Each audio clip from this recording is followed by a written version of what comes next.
This is episode 123 of AA Beyond Belief.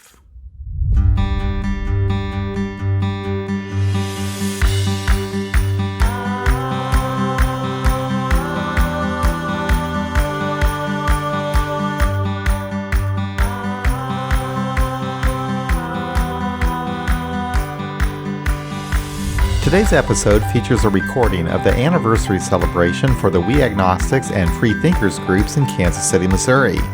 We Agnostics was celebrating their 5th anniversary and Freethinkers their 4th. The evening started with Kevin P. speaking for a few minutes about the Freethinkers group, and Kana C. spoke on behalf of the We Agnostics group.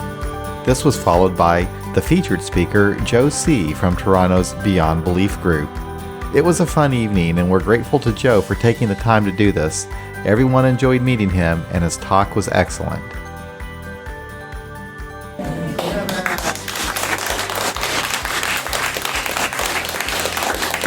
Good evening. My name is Kevin Patterson. I'm an alcoholic.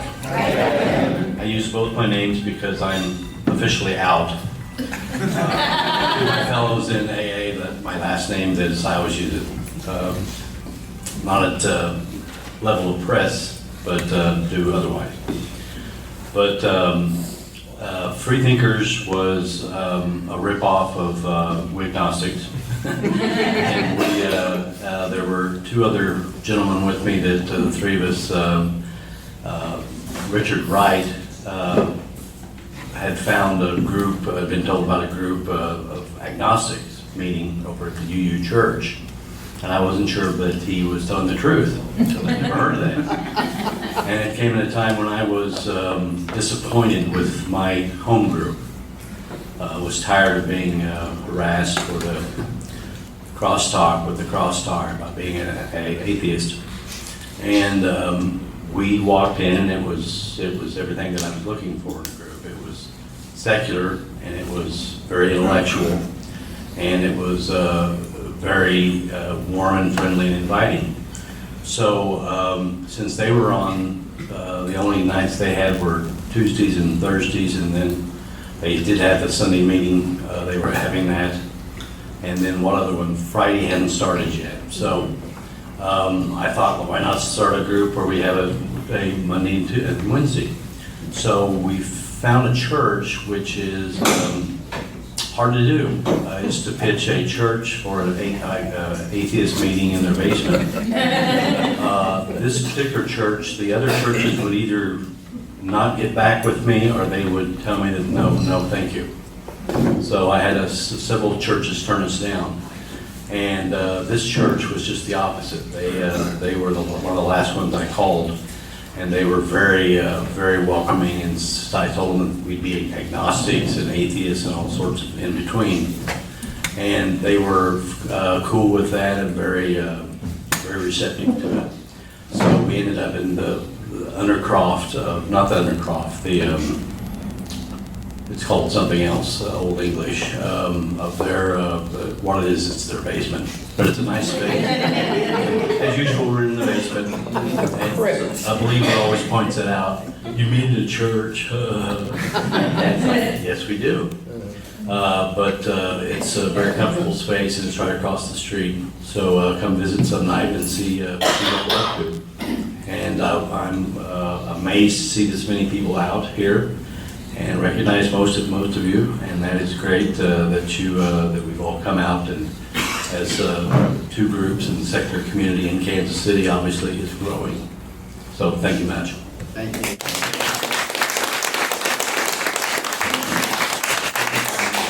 And for the We Agnostics group, I've asked Kana to say a few words. Okay.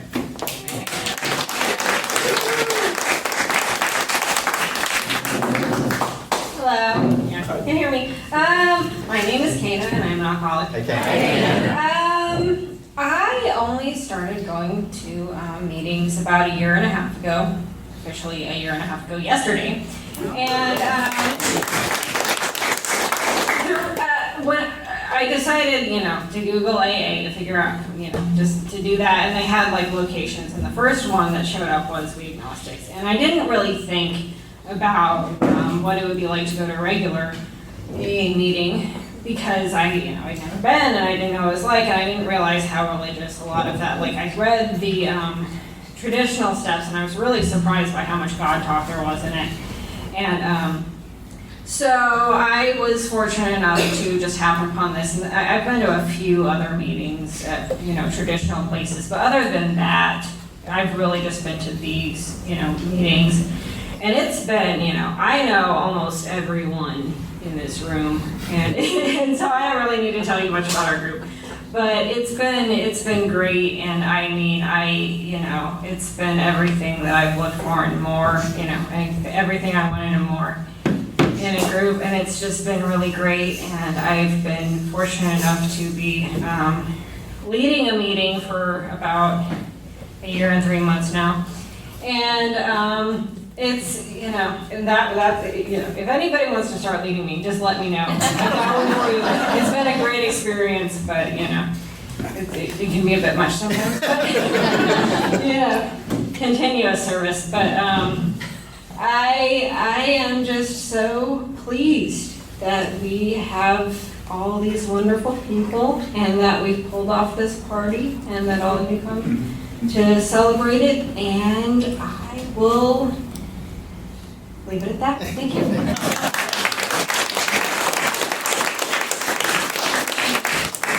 Thank you, Hannah. Okay, so Joe C. I first got to know Joe through his podcast, Rebellion Dogs Radio.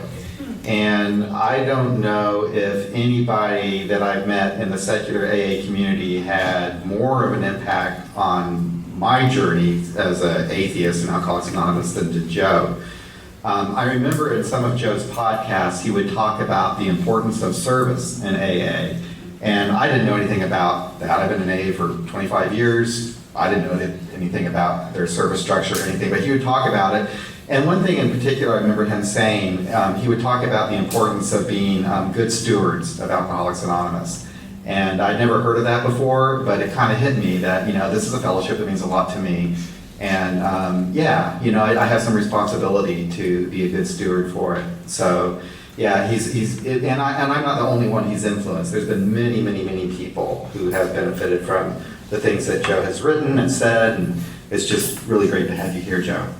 So Joe is also the author of Beyond Belief, Agnostic Musings for 12-Step Life, which I know a lot of you have read. That's a great book, by the way. It's like,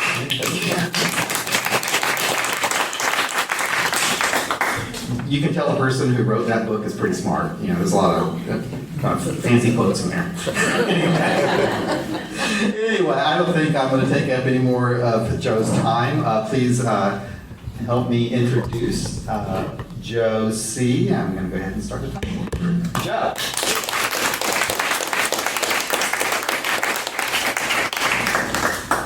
I'm Joe, and I'm an alcoholic, or an addict, or if you're one of the new cool kids, you suffer from substance use disorder.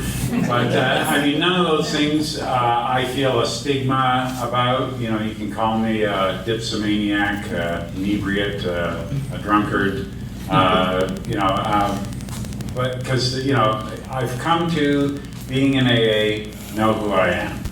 And that's a wonderful thing. But I know other people feel certain stigmas to certain labels, and some people like to identify themselves as being in recovery, not from where they came from, but where they are now or where they're going to and all that sort of thing. You said something about writing and writers, and I'll share with you something. My book, honestly, was just 365 plagiarized ideas.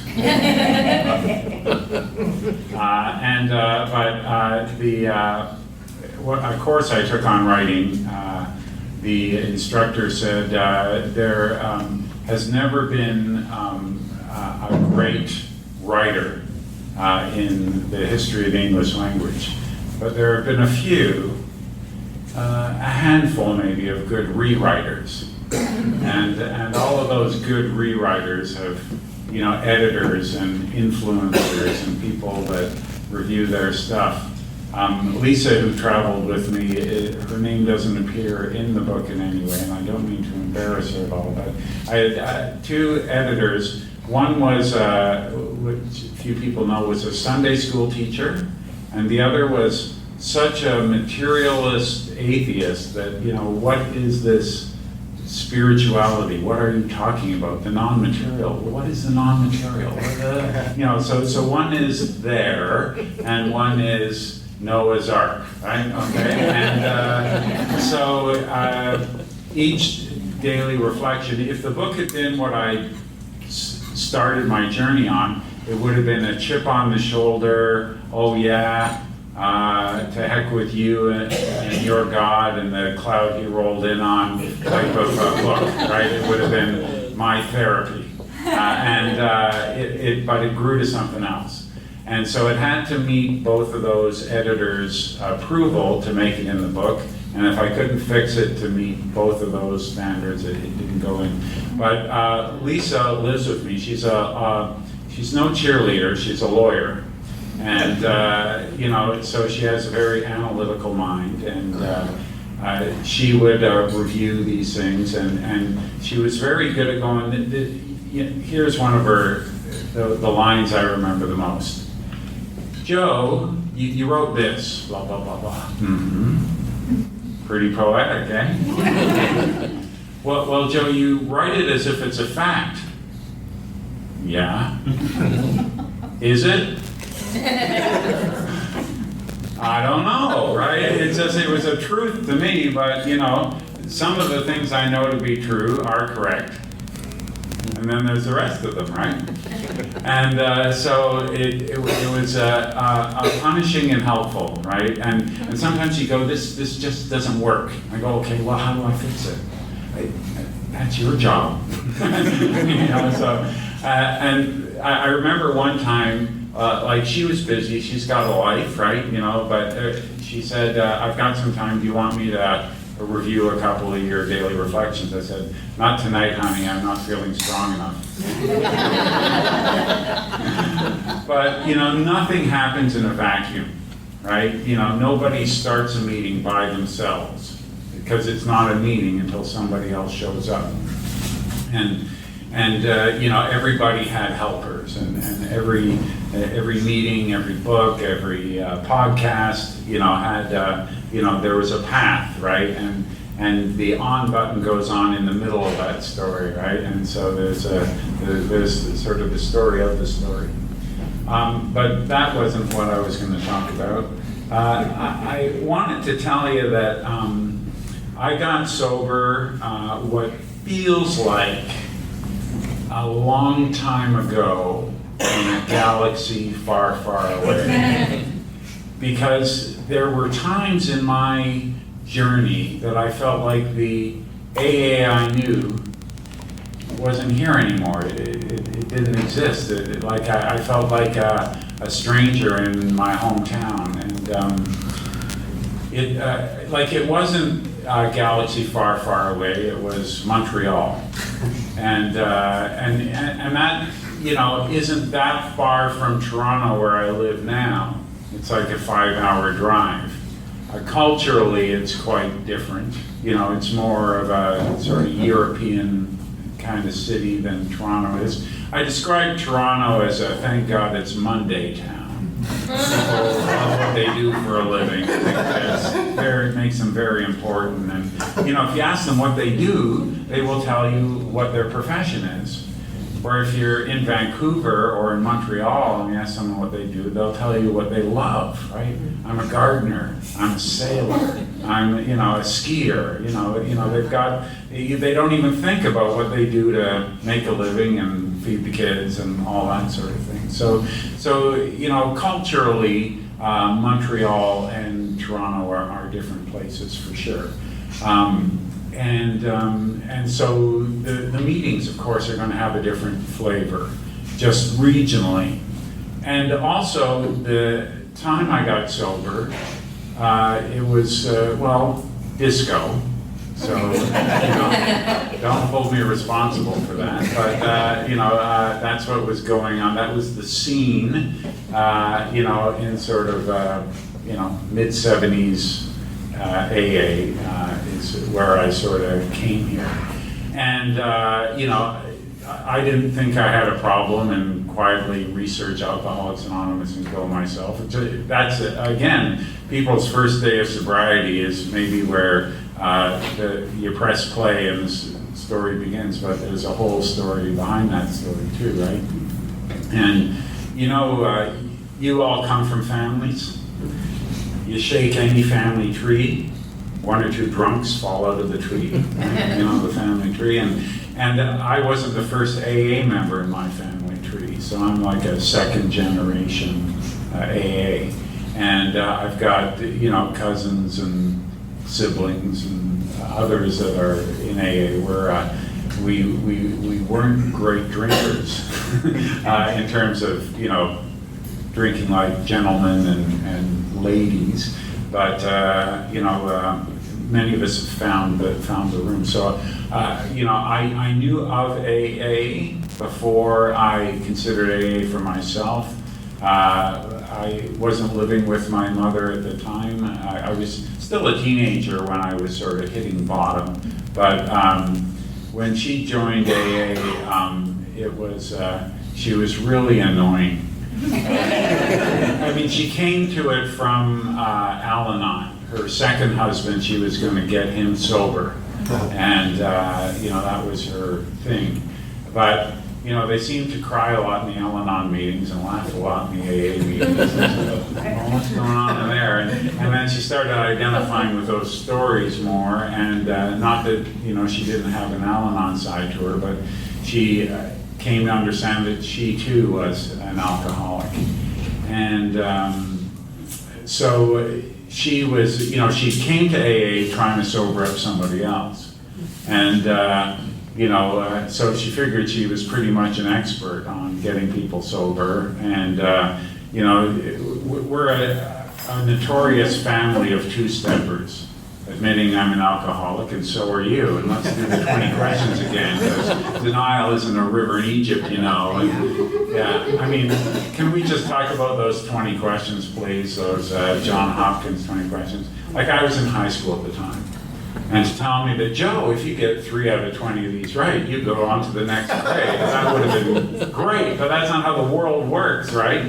Like, who believes this stuff? Like any self-respecting drinker who got 15 out of 20 would say, give me 2 weeks, I'll get the other 5, right? They seem like badges of honor. Yes, shame and that sort of thing. But the going up was always worth the coming down, right? And until a point, right? So I was introduced to AA. I knew about AA. After jails, institutions, and death, I was very quickly in the Lakeshore General Hospital in the West Island of Montreal 3 times between the ages of 14 and 16. After a high school dance, I was found the next morning by you'll love this Canadian reference, the Zamboni driver for our arena. He found me in the boys' washroom, face up in my own vomit, thought for dead, called an ambulance, and I lived through that. They pumped my stomach and sent me home. The next time I was in the hospital, I'd been, it's hard as a teenage alcoholic to make ends meet. So I was selling drugs just to friends and, people on the street. And, try to be a good neighbor in school, And it was explained to me, you see, I was new to this business, and I wasn't like a union guy. I was sort of independent contractor. And the Hell's Angels explained to me, 2 motorcycle guys came, they followed me out of the tavern. And I was going to hitchhike home, and they explained to me in stereo that I wasn't going to be selling in their territory. So I was there having my nose reconstructed and other injuries dealt with. My second trip to the hospital, and the third time my girlfriend had left me, and to show her how romantic I was going to kill myself. And that can lead to death. It's very, recommending it. what it led to was I'm waiting in emergency. It's now 2:00 in the morning. I've sobered up. I don't feel romantic. I feel embarrassed. I feel humiliated. It's August. I'm going to get my wrist stitched up. I'm going to have to wear long sleeve shirts for the rest of summer. And I just wanted a do-over, right? Can't I just have one more try at this particular day? It was just, those were my 3 trips to the hospital. So sometimes, the alcoholic, the sober alcoholic in the family would hear about these things, and Joe, don't you think you have a problem? I would go to a meeting just so she would shut up. Right? It seemed to be the path of least resistance. I'll go to your meeting, right? Don't know if anyone's ever gone to a meeting for that reason, but that's how I found AA. And so I would go and I would compare myself with these people who were older than me, these people who were different than me, and the other thing was your solution, this sobriety. It sounds like a quitter's solution to me. I was of the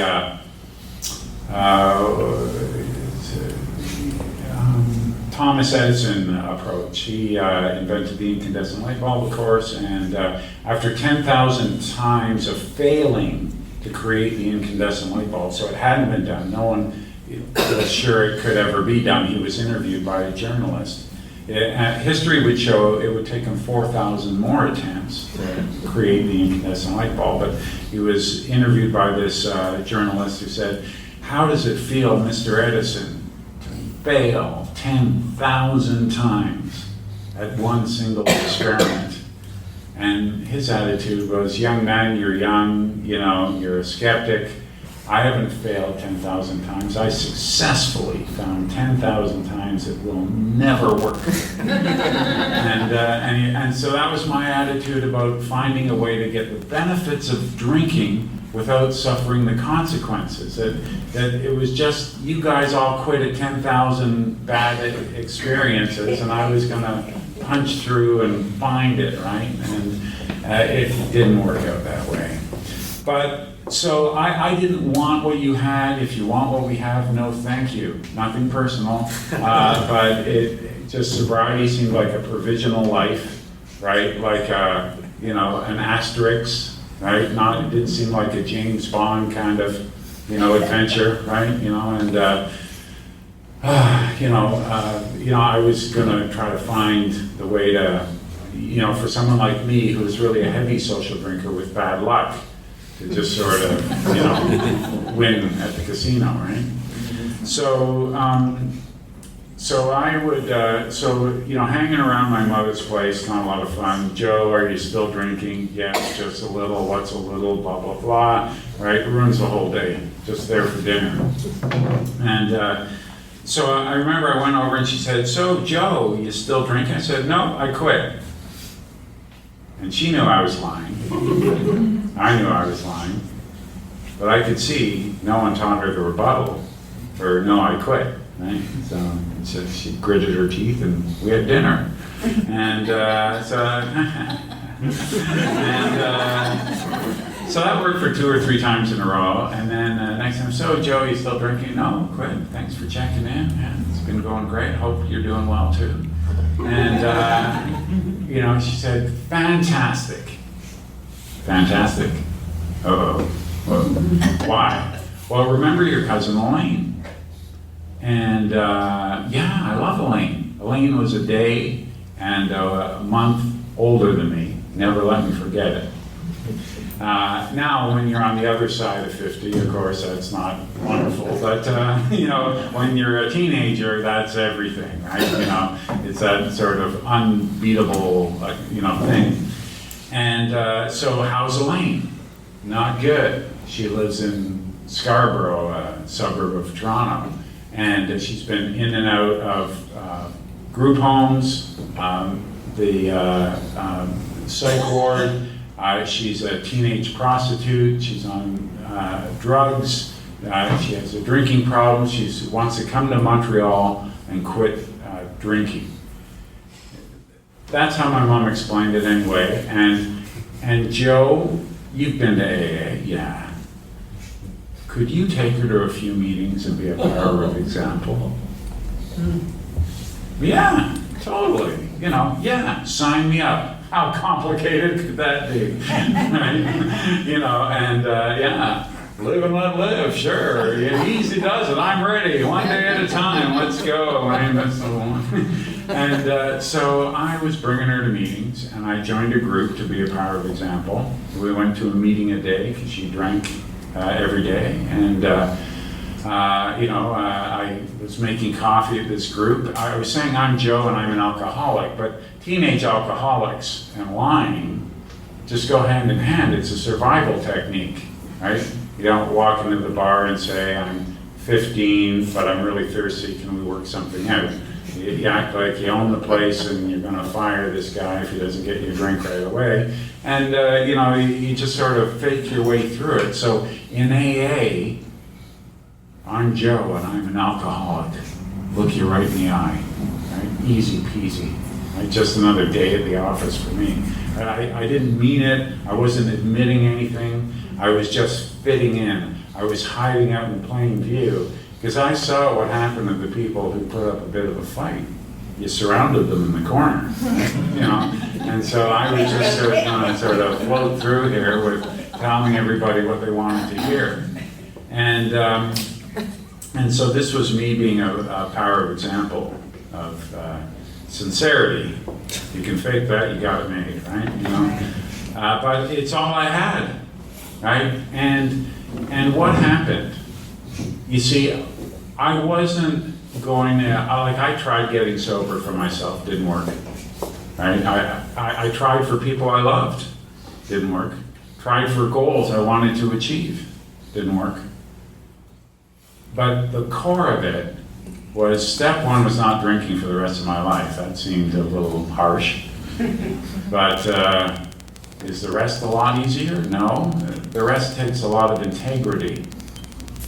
Didn't have any integrity. There was no way I could do this.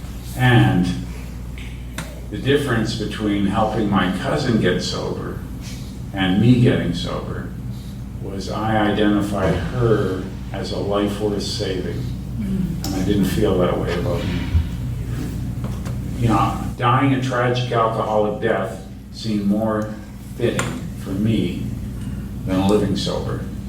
So, but Elaine, you know, I don't know what my exit strategy was exactly, but it was something about, you know, she'd get sober, she'd tell someone, they'd tell someone, they'd tell, you know, and then this wave of sobriety would happen, and I'd sneak out the back door and die my tragic alcoholic death, and you know, my life would have had purpose, right? How artistic.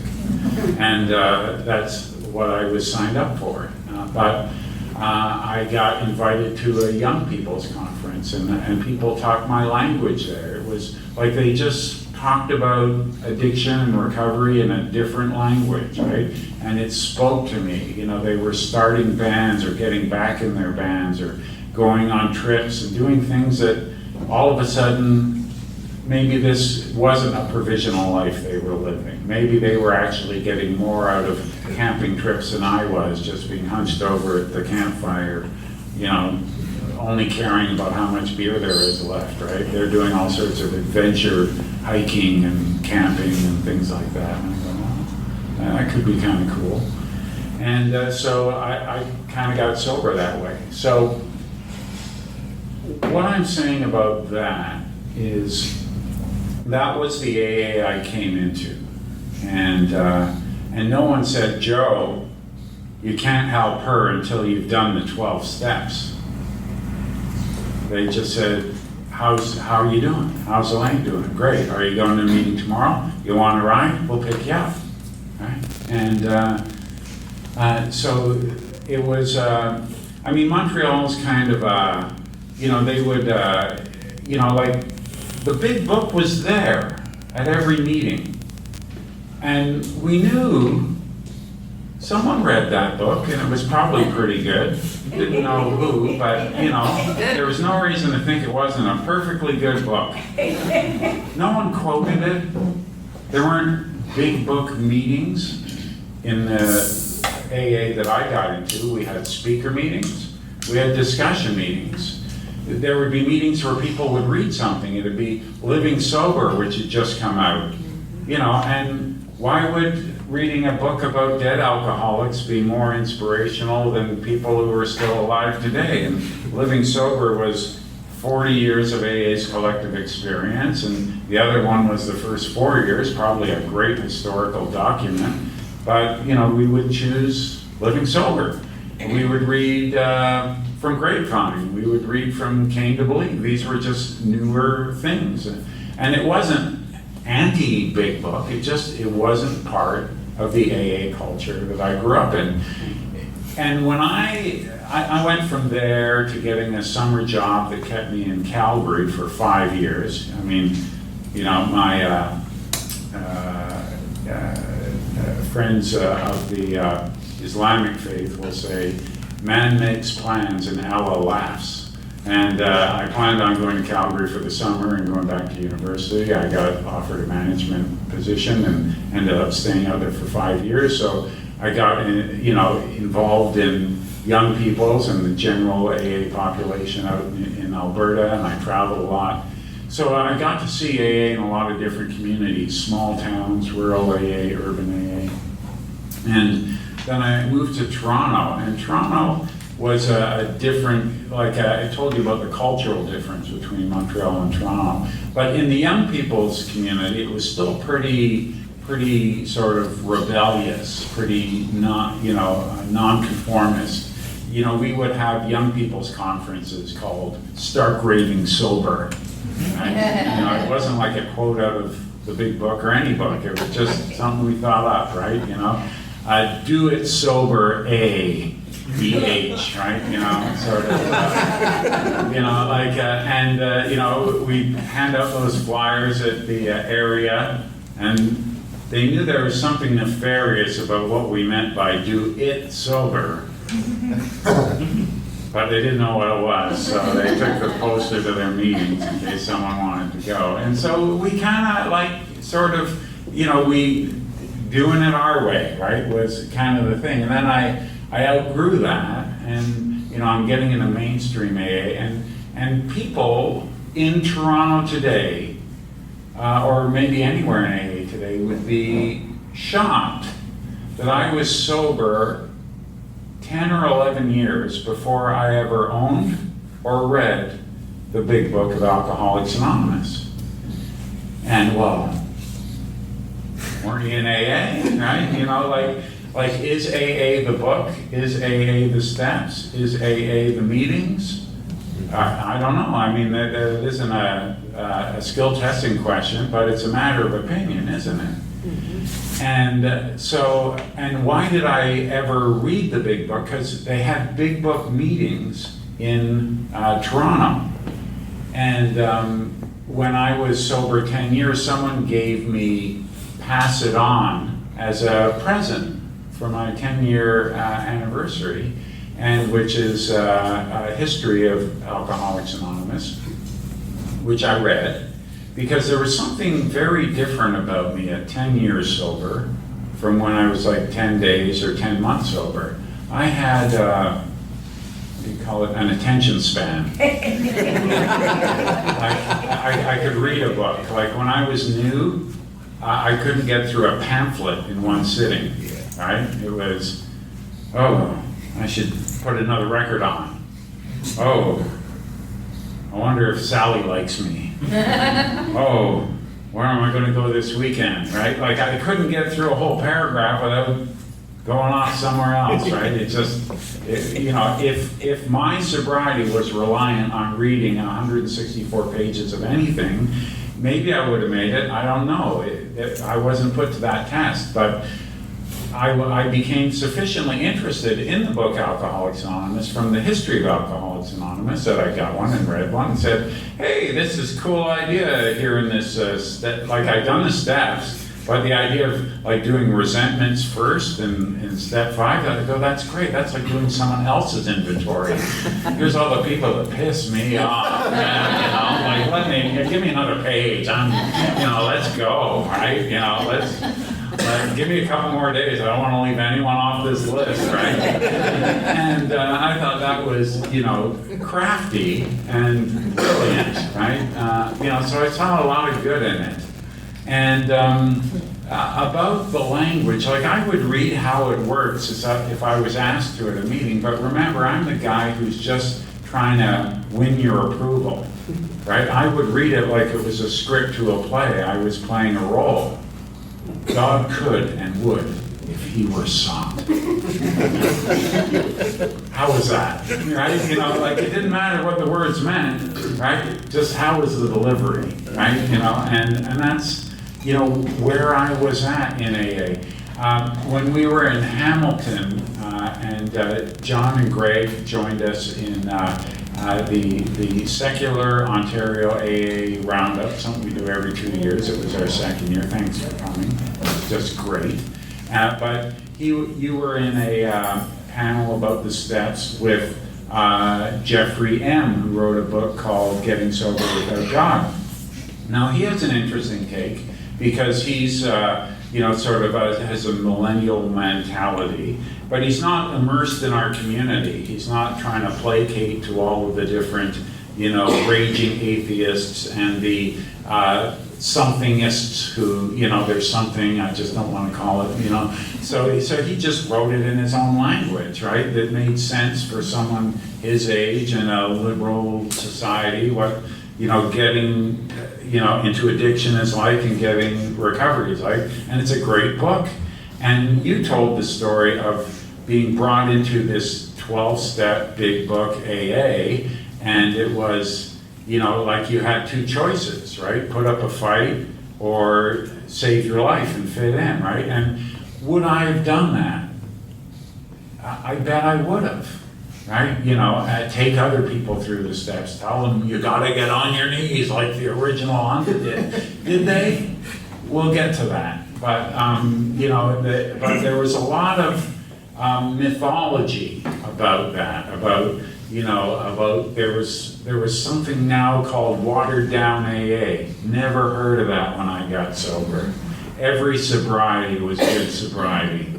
There wasn't a wrong way to get sober in the AA I came into. And now all of a sudden there's the winners and the losers and and so, I kind of want to fit in, and, so if you're going to quote the big book, I'm going to quote the whole goddamn chapter, right? And I would memorize it, and I would have we would have these debates, right? Because it's full of contradictions, and so you can easily, anything that you study religiously, whether it is or is not religious is not the point, but taking it as a literal text. And you see, in Montreal, that would never happen because it's American. And just the Montreal attitude would be, they wouldn't disrespect it, but it's not that they wouldn't take it seriously, but they sure weren't going to take it literally.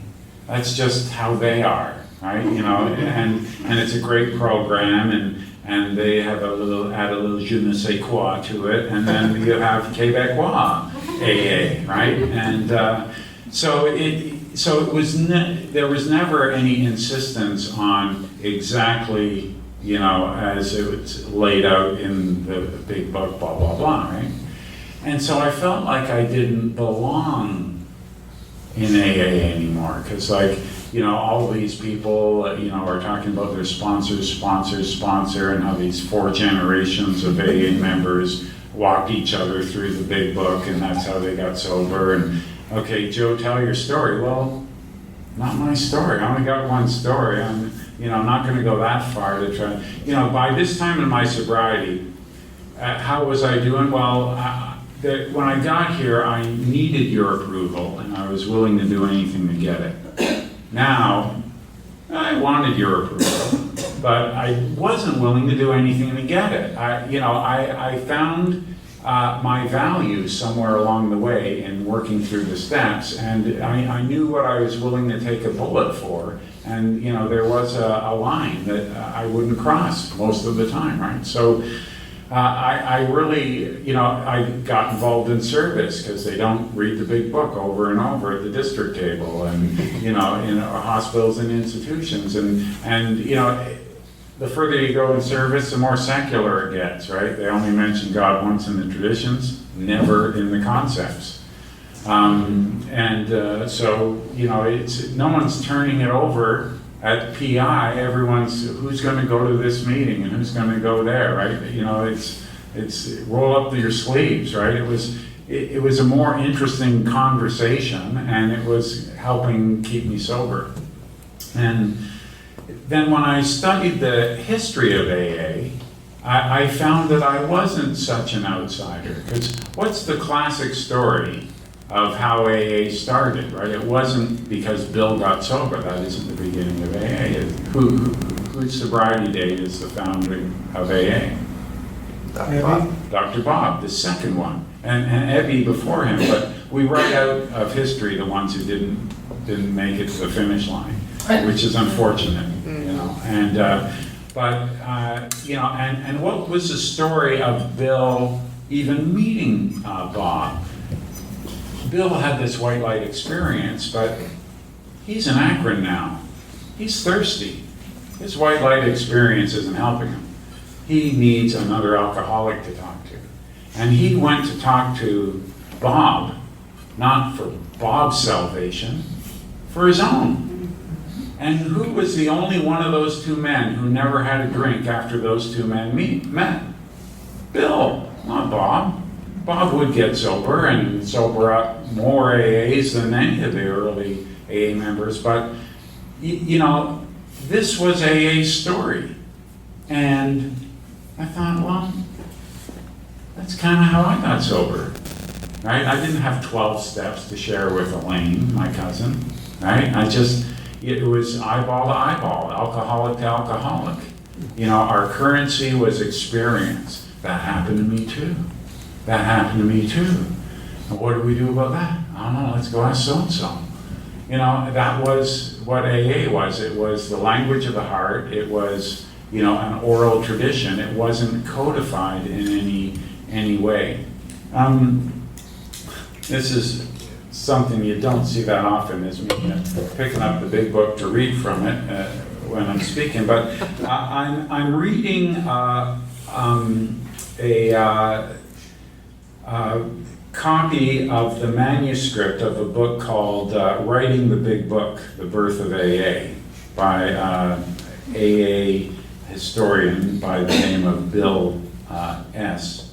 And it's a historical document about the years of creating this book. And it sort of demystifies some of the sort of folk tales about what really happened. He corroborates what has been said against things that are in the Rockefeller, archives, or in Lois's diary, or letters from AA member to AA member. So it took less than 7 years to write this book, but it took him 7 years to do the research on this. And I assure you, it's quite scholarly. It's like 800 pages. It's a nerd's mecca, right? I'm going through this, and things like people assume the book was written in the chronological order, and the chapters weren't written in the chronological order. Here's something that you've probably heard before in A Vision for You. Let's see. So he's talking about this poor, suffering alcoholic. He cannot picture life without alcohol. Someday he will be unable to imagine life either with alcohol or without it. Then he will know loneliness such as few do. He will be at the jumping off place. He will wish for the end. Pretty cheery, isn't it? This is a vision for you. Okay. We have shown how we got out from under, and blah, blah, blah. Have you a sufficient substitute? The man asked. The man, and I apologetically read it as it was written. Yes, there is a substitute, and it is vastly more than that. It is a fellowship in Alcoholics Anonymous. There you will find release from care, boredom, and worry. Your imagination will be fired. Like life will mean something at last. The most satisfactory years of your existence lie ahead. Thus, we find the fellowship, and so will you. The fellowship. Not the program, the fellowship. And this chapter, the last two chapters that were written were how it works and into action. The steps hadn't even been created. There were no 12 steps being worked by the stories in the back of the first book because the person who invented them hadn't invented them yet. Now, they were sort of characterized, it wasn't like total fiction, but no one worked them exactly as written because they hadn't been written yet. That's what the point I'm making. There were variations of 6-step programs. They were different in Akron than they were in New York. They were different from New York member to New York member. We know very little about the New York meetings. We know a lot more because of Dr. Bob and the old timers about the Akron meetings. In fact, I read in recent history that Hank was talking about the first 3 AA meetings, one in Brooklyn, one in Manhattan, one in Akron, and he said that one of them has prayer. One of them. One of them, right? Like, we knew that there were many religious people in the New York meetings, but according to Hank P., it was only, the get on your knees, 7-step prayer, that was kind of an Akron thing. And we think, we're starting this brave new world with secular AA. Maybe it kind of started that way. I don't know for sure. We were talking about trying to find the real origins of secular AA, right? It's largely thought that the first atheists and agnostics AA meetings, or AA for atheists and agnostics, started in Chicago in 1975, and you were hearing about people in St. Louis who were having secular meetings before them. And it's not to say that a non-secular meeting is explicitly religious, and I'm sure just like the Montreal meetings were different than the Toronto meetings, that fifth tradition, when people talk, like I get in these Facebook groups, what is the primary purpose of AA? Which AA? There's 120,000 meetings. Which primary purpose are you talking about? Because tradition 5 is that each group defines its primary purpose. There's no the there. There's no the primary purpose for Alcoholics Anonymous. Each group is autonomous. One requirement for membership. A group decides everything by its group conscience. Each group decides its own purpose, its own raison d'etre. But there are a lot of people who think there's the AA, and it's keeping them sober for sure. This book was given to me when I was in San Francisco at the AA History Symposium, because this is a guy from San Francisco. In the second edition of the big book, Earl M's story is called Physician Heal Thyself, and that was him at 18 months of sobriety. This book is 35 years in AA with a little bit more experience. He started a group in San Francisco. It was called the Forum Group. It still exists today. And at the time, they had not a 12-step program, but their AA meeting had a 10-step program. And I'll just read the first 3 steps for you. We realize deeply that we cannot handle mind-altering drugs safely. Our attempts to do so court disaster. That's step 1. 2, as we commit ourselves to abstinence, we welcome nature's healing process into our lives. 3, In the forum group, we discuss our common problems in recovery. To do so hastens healing. Now, are they like empirically different processes than what are described in AA's original step 1, 2, 3? I don't think so. I think the principles in one can be found in the other, but the description is quite different. This was 1965 that this meeting started, and it's still going now. So, you know, what is AA, right? Like, I felt like an imposter in my own community, for a while, until and I was forced to study AA history, really, because of the skirmish in Toronto between the agnostic groups and inner group. And Indianapolis was going through the same things, and other places have gone through the same thing. We're nothing special. All underrepresented populations in AA have been badly treated by the tyranny of the majority in AA. The first women, the first African Americans, the first gays and lesbians. They didn't welcome the LGBTQ plus community with open arms. They were worried about what respectable alcoholics would think if we allowed sexual deviance into our midst. That's us. That's our history, right?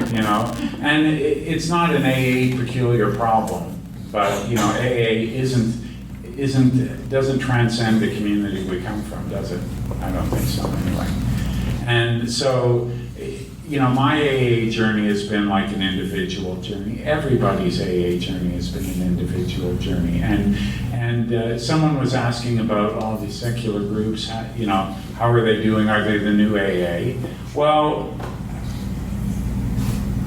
they are a new AA. They are a sample of AA, not the ultimate example of what AA should be, because every time one starts, a back to basics meeting starts too, right across the road or across town. And they sober up people their way. And we sober up people our way. And people pick and choose. And honestly, if there was a meeting that got everybody sober, our group would do what they do. I'm sure of it. Your group would do what they do. I'm sure of that. What do we care about? Drunks, right? It's not a pride thing, right? We're trying to do what we think is best. We were at a meeting in St. Louis yesterday. It was wonderful, and there was a new guy there, young 20s, right? And he was being persuaded by someone who felt this to his core, that all he needed to do is to buy the big book, read the big book, and his salvation would be found. And what the guy is probably saying is, my experience is, I bought the big book, I read the big book, and my salvation was found, right? And that is as sincere as can be. And but whenever you talk about, you were talking about, don't include me in that we, right? And especially when people say you need to this or you have to that. My open mind is something different, and it is planning my rebuttal. And but when people share their experience, I don't care what their core belief is. I don't care what their worldview is. I identify that happened to me. I went through that. I felt that way, right? And it's only when we start explaining to each other how the world works, we go, I don't agree with that. I don't think I'm powerless, or I don't think alcoholism is an allergy, or, we're going to fight over the details of what we use to explain all of this, but we never seem to fight over the experience. That seems to be shared, alcoholic to alcoholic. I can tell you, it was true in Toronto, it was true in Indianapolis when we got there, it was true in St. Louis when we got there. And it's going to be true on our little road on the way back, enjoying AA meetings on our way back. Thanks for having me come down and spend some time with you. It's been an honor to be here, and thank you very much.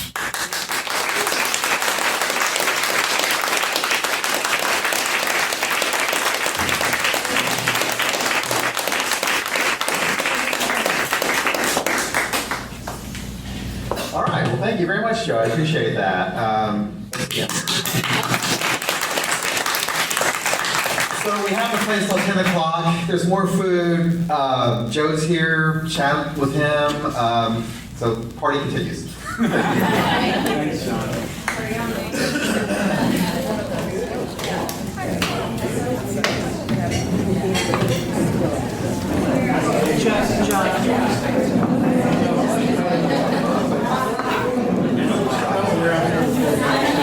Hey everybody, before we break up, I just wanted to thank some very important people who made this whole night possible. John. Yes.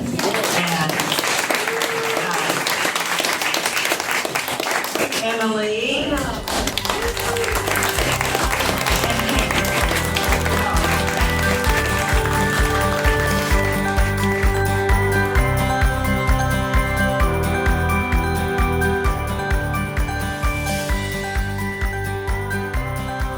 And that's another episode of AA Beyond Belief. Thank you so much for listening. Hey, if you would like to help out our site and podcast, there's a couple of things you can do. First of all, go over to iTunes and leave us a review, hopefully a favorable one. You can also help out financially with either a recurring or one-time contribution. You can do this by setting up small recurring donations at our Patreon page, which you can find at patreon.com/AABeyondBelief, or through PayPal at paypal.me/AABeyondBelief. And you can always visit our site, aabeyondbelief.org, and click on the donate button. Thanks again for listening. We'll be back again real soon with another episode of AA Beyond Belief, the podcast.